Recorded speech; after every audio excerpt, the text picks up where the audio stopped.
Welcome back to another episode of that Stay Off My Grass podcast. You got your boy, Suns fan Randy. We here, man. We here finally. I don't know about you, but I just haven't been feeling like the season. You know what I'm saying? I haven't been. It's almost like Christmas. You know what I'm saying? When the NBA come around or when the Suns come around, it's just I just haven't been feeling it. You know what I'm saying? Like I feel like that's just the consensus with the culture of the team right now. Everybody is like, man, we not about to do nothing. This ain't the year, and so it's just like the excitement is low. You know what I'm saying? Like that's just real. That's just me being honest. The excitement is like, like, oh shit, we play today. All right, cool. But yeah, so we played today, and this was an emotional roller coaster for sure. You know that the Kings is going king at the end of the day, so I appreciate them for doing that because I was gonna come in here and kind of lose it a little bit, but I'm gonna tone it back just a little bit. But I did see some things that I liked. I did see a lot of things that I didn't like, so I'm gonna try to get to it. But yeah, man. So let's kick it off here. So one thing, let's start off with the likes. One thing that I did like tonight was I felt the defensive connectivity amongst the team. I felt like everybody was talking, everybody was switching. On ball defense was real good. They was getting a lot of tips, a lot of steals. I don't know how many steals did we end up finishing with as a team? We finished with 7 steals as a team, but it felt like more, especially if you watch from start to finish, because we was getting our hands on a lot of passes, on a lot of, you know what I'm saying, just rebounds and just people trying to go up and stuff like that. So in the first half, I feel like the defense was real good. You know what I'm saying? It was top tier defense. And like I said, it was good to see everybody on the floor just being able to switch.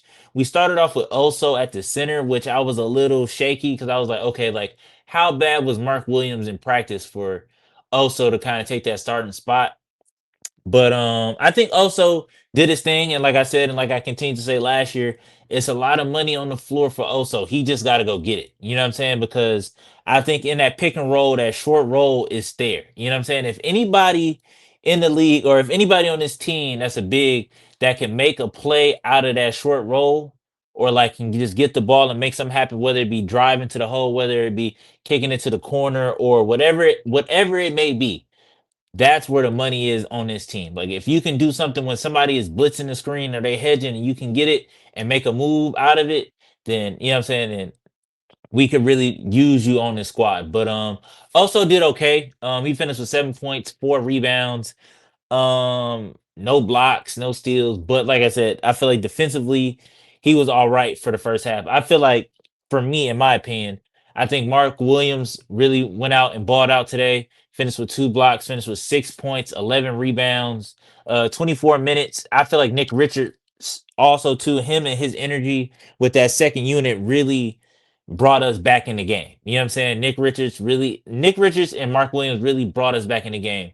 But I guess shout out to the Kings and the coaching staff over there because they decided to go double big, but it was too late. They decided to go Drew Eubanks and I guess I don't know. I guess it's a rookie named Meek over there, or like the other guy Carwell was over there, and they went double big. But by that time, it was already too late because by halftime, it was like I said, it was looking spooky. It was looking spooky. We was down by 20. I was about to just come in here and just be pissed off because we haven't really, if you really think about it, we haven't lost an opening night game in a really long time. So I wasn't interested in losing the streak today. You know what I'm saying? So I was like, God damn it.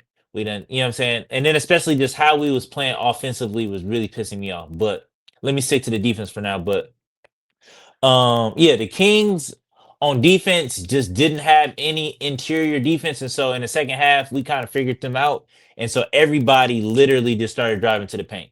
So it was good to see the coaching adjustment by Jordan Ott and just like the team executing it correctly. Um, yeah, so just getting to the hole, getting and ones, just it was nobody. Once you got past your first defender, it was literally nobody. It was Christmas. So it was just like, what took us so long for us to realize that? That I don't know. I wasn't really feeling the starting lineup, like I said, but it did feel good to see everybody being able to switch. So I don't know how we moving forward. I guess is it a team by team kind of thing? I don't know. But my biggest gripe of tonight was I feel like it's a double edged sword. It was Dylan Brooks only because in the first half, he was the only one that was looking at the rim. He was the only one shooting the ball. Like he shot the ball, I want to say 15 times before Book even took like his first five. And in no scenario, in no world should that ever happen. Like there should be no world where Dylan Brooks is shooting the ball more than your franchise guy. You know what I'm saying? So if that is happening, some shit is going wrong. And I appreciate him and his aggressiveness and just like looking at the rim because clearly nobody else was. And on top of that, they was leaving him wide open. So it's like, all right, I can't even get mad at the shit he was taking because it's like he open, but it's like Booker wasn't looking at the rim and he was pissing me off. He was doing like that thing I feel like he do where I feel like when he don't agree with whatever the coach is doing, like he'll be literal. Like he'll do literally what the coach is asking, nothing more, nothing less. And I feel like we was getting that in the first half because I don't remember too many jump shots just in the entire game from Book. Like I didn't see a lot of middies. I think he shot how many threes did he shoot? He shot three pointers. Only made one was 10 to 19 with 31 points, and a lot of those was from the free throw line. A lot of those was garbage points. I think by the fourth quarter he had like 24, so he just tacked on, I guess, a quick little seven from the free throw line. But yeah, he finished with six turnovers, and it was just like, dog, this point book shit is just for the birds. It was for the birds, and I thought that when Colin Gillespie came in the game, he could be a better point guard, and he wasn't much better either. I appreciate his offensive like what he was doing. And like I said, that second unit, what he did in that second unit, him, I feel like he kind of led the charge too in the comeback. But just from point guard duties, like I just didn't see a lot from him. Like I didn't see a lot of him running the offense. I just saw a lot of him trying to score. You know what I'm saying?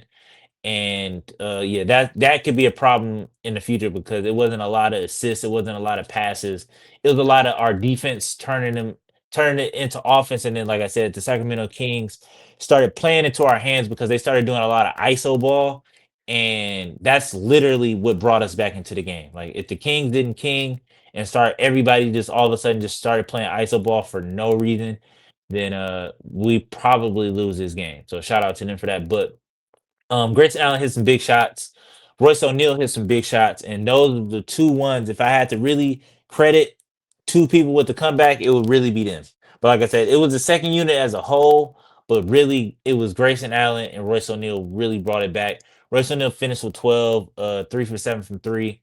Grayson Allen finished with 18, 3 from 7 from three also. And like I said, it was a tough watch. Like I'm not gonna lie to you. If you sat down through it, like if you'd have just fucked around and just said fuck it, like and just walked away, I'm not even mad at you. Like I'm not even mad at you. But it was a tough watch. I really wanted to see what Cam Man could have did out there, but the rookie we drafted out of Kentucky or out of Duke, I'm sorry.